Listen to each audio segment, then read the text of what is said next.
देवस्य धीमहि धियो यो नः प्रचोदयात्।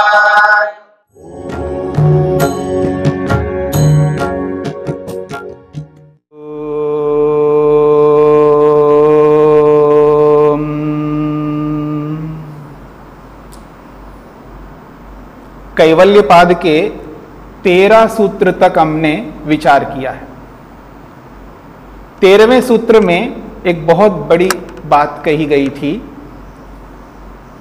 जो भी हमें दिखाई दे रहा है, जो भी वस्तु हमको इंद्रियों से गृहीत होती है, वो इसलिए गृहीत होती है, वो एक अवयवों का सन्निवेश है, संयोग मात्र है। वास्तव में आप देखेंगे, यथार्थ रूप से देखेंगे तो वो तो केवल बहुत सारे अवयव है, ये बात कही थी।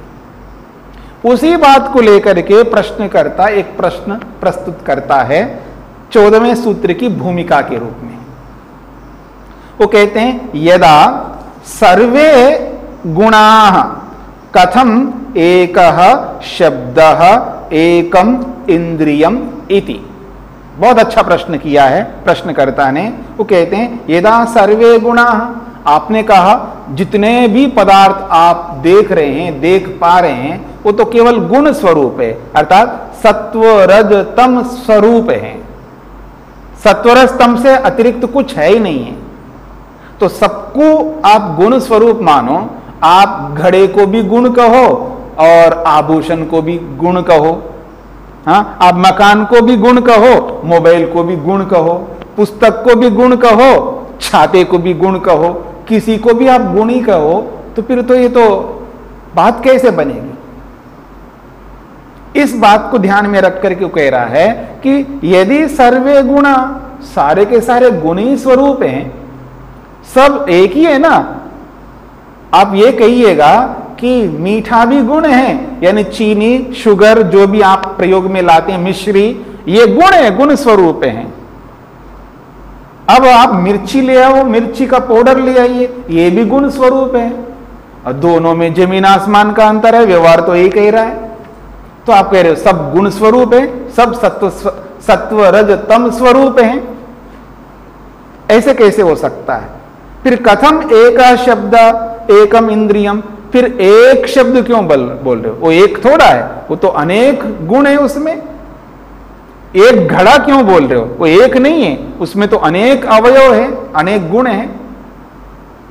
फिर एक क्यों बोलते हो आप, एक मकान, एक घड़ा, हाँ, एक मोबाइल, एक लैपटॉप, एक घड़ी, तो ये जो एक एक क्यों बोल रहे हो। इसलिए कह रहे हैं कथम एका शब्द, ये एक शब्द है, एकम इंद्रियम, ये एक इंद्रिय, वो एक इंद्रिय थोड़ा है, वो तो अनेक अवयव है वहां। यह प्रश्नकर्ता का प्रश्न है। तो हो सकता है आपको समझ में आ गई वो ये बात, प्रश्नकर्ता जो कहना चाहता है। यदि सार के रूप में कहूं, यदि अवयव ही है तो आप ये एक कहां से लाए हो, बहुत सारे अवयव है, पार्ट्स हैं, तो फिर एक क्यों बोलते हो उसको। यह उस प्रश्नकर्ता का प्रश्न है, यह प्रश्न का सार है। अनेक अवयवों को एक संख्या से क्यों संबोधित करते हो, यह प्रश्नकर्ता का प्रश्न। अब इसका समाधान महर्षि पतंजलि 14वें सूत्र के रूप में दे रहे हैं। परिणाम एकत्वात् वस्तु तत्वम। वो कहते हैं परिणाम एकत्वात् वस्तु तत्वम। ये जो परिणाम है, परिणाम के रूप में एक संख्या वहां आ जाने से वस्तु तत्वम, कोई एक वस्तु के रूप में हमारे सामने प्रकट होती है। ये परिणाम को कहा जा रहा संयोग। परिणाम का अर्थ है संयोग। सत्व, रज और तम, ये तीन मुख्य पदार्थ हैं संपूर्ण ब्रह्मांड का, जो रॉ मेटीरियल जिसको आप बोलते हो, मूल तत्व, कारण तत्व। ये जो कारण तत्व है, इन्हीं कारण तत्वों को यहां पर सत्व, रज और तम के रूप में प्रस्तुत किया जा रहा है। तो इनका परिणाम, परिणाम का मतलब है जो अभी पीछे यानी 13वें सूत्र में महर्षि वेदव्यास ने एक शब्द का प्रयोग किया है। उन्होंने कहा सन्निवेश विशेष मात्रम, सन्निवेश विशेष मात्रम इस शब्द से उन्होंने स्पष्ट किया था। तो सन्निवेश विशेष मात्रम को न समझने के कारण से प्रश्नकर्ता ने फिर वापस ये प्रश्न प्रस्तुत किया है।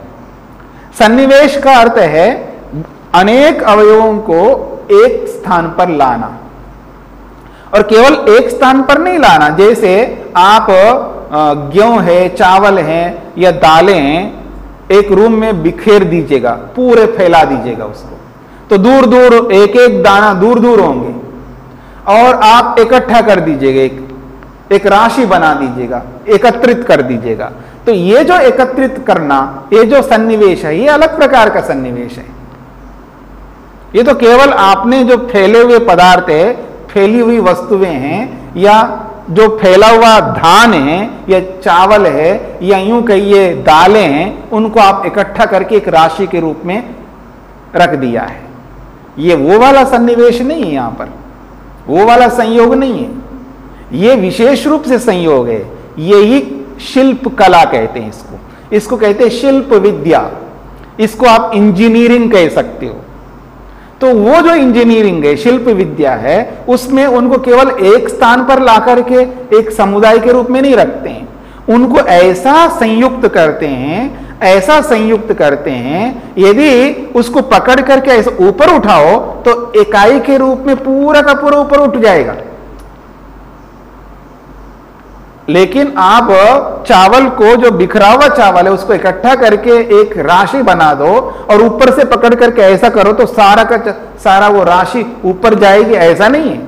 एक ही दाना, मतलब उंगलियों में या हाथ में जितने दाने आएंगे वही ऊपर आएंगे, पर वो जो संयोग है वो अलग प्रकार का है। वो वहां तो केवल हमने इकट्ठा करके रखा। लेकिन जो कलाकार है, जिसको कहते हैं इंजीनियर, जिसको शिल्प विद्या आती है, जिसके पास विद्या है, ज्ञान है, वो अपने ज्ञान को लगा करके उसको ऐसा संयुक्त करता है, ऐसा संयोग उत्पन्न करता है, उस संयोग से वो एक इकाई के रूप में परिवर्तित हो जाता है, फिर उसको एक बोलते हैं। तो ये जो एक इकाई के रूप में संयुक्त करना है, इसी को कहते हैं परिणाम। ये परिणाम है, यानी वो जो दिखाई दे रहा है उसको थोड़ा चेंज करता है, उसको इस तरह का उसमें विद्या को स्थापित करता है, ज्ञान को स्थापित करता है, सामर्थ्य को स्थापित करता है, उसको ऐसा संगठित करता है। इसको दर्शन की भाषा में कहते हैं संघात। आपने सुना होगा, इस योग दर्शन में भी मैंने अनेक बार जब कौन कैसे बनते हैं इस प्रक्रिया में संघात शब्द को लेकर के विचार किया था। और सांख्य में तो संघात शब्द को बहुत बार प्रयोग में लाया गया है। सांख्य दर्शन में ये जो संघात है, ये संयोग को ही संघात बोलते हैं। तो ये जो संघात संयोग है, ये विशेष रूप से संगठित किया जाता है, इसी का नाम है यहां परिणाम। तो परिणाम एकत्वाद, जब परिणाम करके उसमें एक संख्या को लाया जाता है, यानी उसको एक के रूप में प्रस्तुत किया जाता है, तब वस्तु तत्वम, तब एक वस्तु के रूप में, इकाई के रूप में हमारे सामने वो पदार्थ आती है। वो पदार्थ हमारे सामने आता है ताकि उस पदार्थ को लेकर के हम अपने व्यवहार में प्रयोग कर सके। बिना उसके हम उन अवयवों का कोई प्रयोग नहीं कर सकते और व्यवहार नहीं चल सकता। हमारे व्यवहार की सिद्धि के लिए, हमारे कार्यों की सिद्धि के लिए, या मैं ये बोलूं अपने प्रयोजन को पूरा करने के लिए परमात्मा ने सत्व, रज और तम को, जो अलग अलग अवयवों के रूप में, पार्ट्स के रूप में बिखरे हुए थे, उन सबको इकट्ठा करके हमारे सुख के लिए, हमारे प्रयोजन को पूरा करने के लिए इकाई के रूप में, एक सृष्टि के रूप में, एक ब्रह्मांड के रूप में, एक परिणाम, उसमें एक परिवर्तित के रूप में, एक इकाई के रूप में, एक ब्रह्मांड के रूप में सामने प्रस्तुत किया है। तब जाकर के वस्तु तत्वम, तब उसको आप एक वस्तु बोलते हैं। ऐसे दो बना दो तो दो वस्तु, तीन बनाओ तो तीन वस्तु, इस तरह का यह है परिणाम एकत्वाद वस्तु तत्वम। अब स्पष्ट करते हैं भाष्यकार महर्षि वेदव्यास।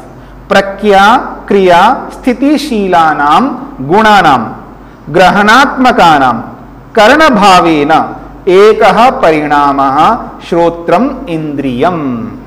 इसी बात को जो सूत्रकार ने सूत्र में बोला है, इसी बात को भाष्यकार खोल करके व्याख्या करके समझाने का प्रयत्न कर रहे हैं। प्रख्या क्रिया स्थितिशीलानाम गुणानाम, गुणों के सत्व को सत्व और रज को रज और तम को तम हम बोलते हैं, क्योंकि प्रख्या सत्व में प्रख्या रूप है। प्रख्या का मतलब है उसमें एक प्रकाश है, उसमें एक वाइटनेस है। ये जितने भी आप संसार में प्रकाश देखते हैं जो आपको एकदम दिखाई देता है, या दिखाने का जो साधन बनता है, चाहे वो विद्युत के रूप में, चाहे वो सूर्य के रूप में, चाहे किसी भी रूप में जो दिखाने का जो साधन बनता है, जैसे हमारी आंखें हैं, इसमें भी सत्वगुण ज्यादा है। तो जहां सत्वगुण है वहां प्रकाश है, तो इसलिए कह रहे हैं उसका नाम दिया प्रख्या स्वरूप है वो। और क्रिया जिसमें भी गति हो रही है, कोई भी वस्तु गतिमान है, गतिशील है, जिसमें परिवर्तन हो रहा है, वो जो परिवर्तन है वो रज के कारण से। रज का स्वभाव है परिवर्तित होना, वो एक जैसा नहीं रहता, वो बदलता रहता है। तो परिवर्तन ही उसका स्वभाव है, तो उसको उसका नाम दिया क्रिया। और स्थिति उसको कहते हैं, वो बिल्कुल ठहराव का स्वरूप है उसका, बिल्कुल जैसा तमोगुणी व्यक्ति होता है ना, जब तमोगुण बढ़ जाता है तो वो ऐसा ठहरा हुआ रहता है, वो निठल्ला जिसको आप बोलते हैं। वो बैठा है तो निठल्ला बैठा है, लेटा है तो निठल्ला ही लेटा है, वो मेहनत नहीं करता है, वो पुरुषार्थ नहीं करता है। आप मान लीजिएगा उसको एक बार नहीं, आप कई अनेक बार बोल दीजिएगा, उठता ही नहीं वहां से, और उसके लिए बोलते हैं तो निठल्ला आदमी, ये मेहनत नहीं। इसको क्यों बता रहे हो आप, ये तो बिल्कुल निठल्ला आदमी है, काम इसको मत देना। अगर इसको दोगे तो वो काम कभी नहीं होने वाला है। उस व्यक्ति को दो, वो पुरुषार्थी है, वो मेहनती, वो उद्यमी है, उसको दो। तो जो व्यक्ति मेहनत नहीं करता है, उद्यम नहीं करता है, उसको कहते हैं निठल्ला। यह है तमोगुण का प्रभाव, मतलब बिल्कुल ऐसे स्थिर रहता है। जैसे सुअर देखा ना आपने, सुअर लथपथ पड़ा रहता है मल के अंदर, उसको कोई बात ही नहीं है। हम ऐसा नहीं कर सकते, पर यह स्वभाव है उसका। तो ये जो सुअर का स्वभाव है वही तमोगुण है। जब हम नींद में रहते हैं तब तमोगुण उभरा रहता है, तब हम पड़े रहते हैं, स्थिर रहते हैं, कोई हलचल नहीं होता है, बाह्य हलचल बिल्कुल नहीं होता है। यह तम का स्वरूप है, इसलिए उसका नाम दिए स्थिति। स्थिति का मतलब बिल्कुल ठहराव। ये तमोगुण का स्वरूप है, क्रिया रजोगुण का है, और प्रख्या जो है सत्वगुण के।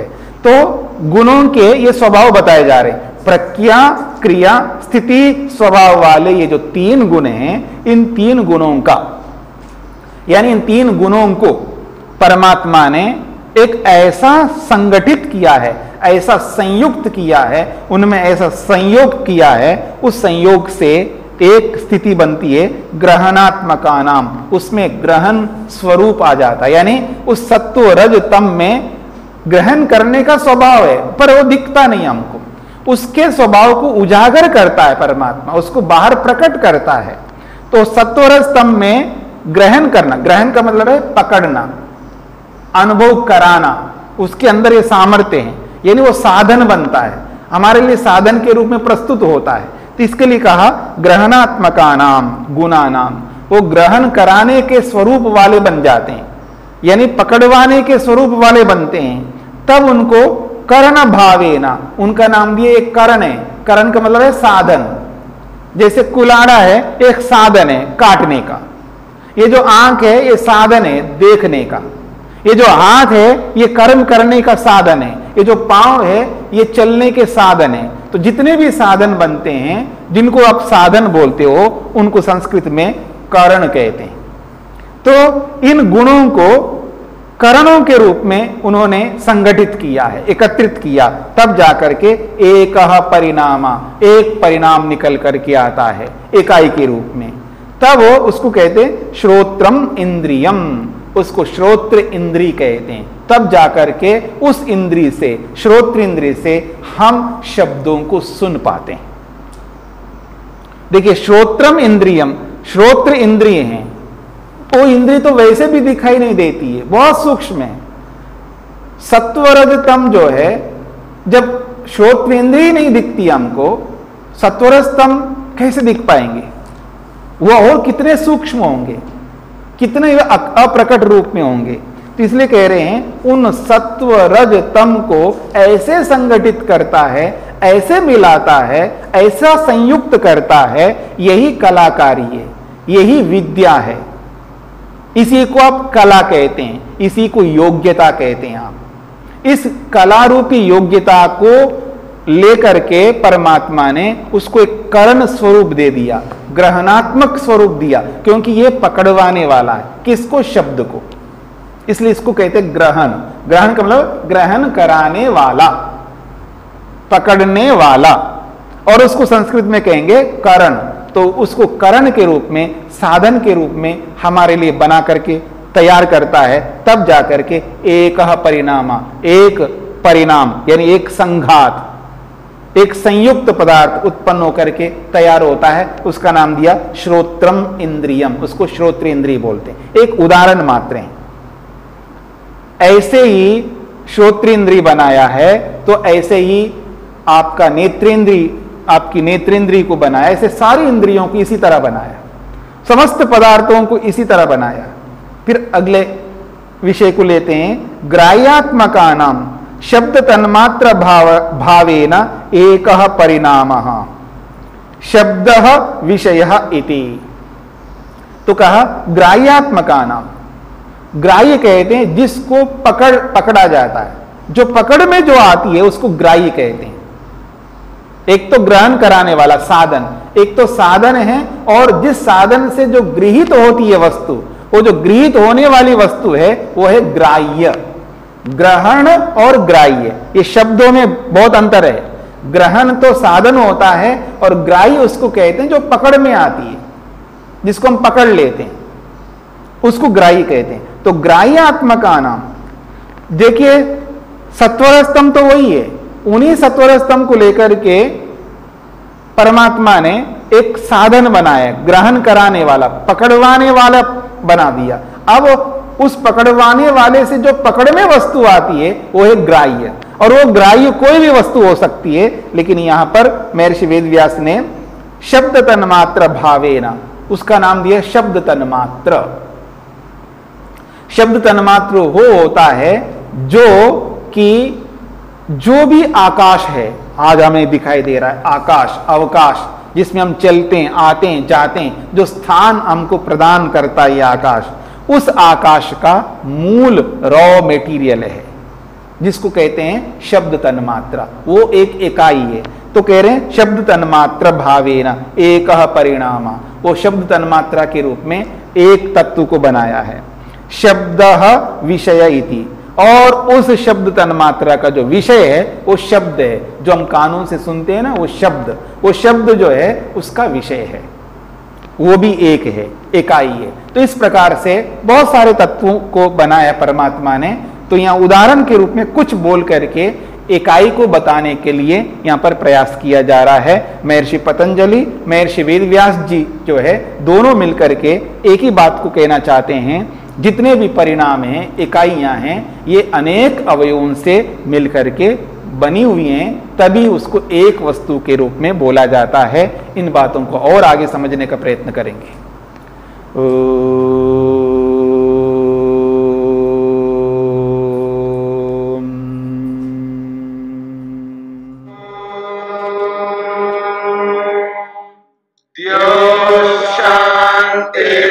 शांतिरंतरिक्षं शांति पृथिवी शांतिरापः शांतिरोषधयः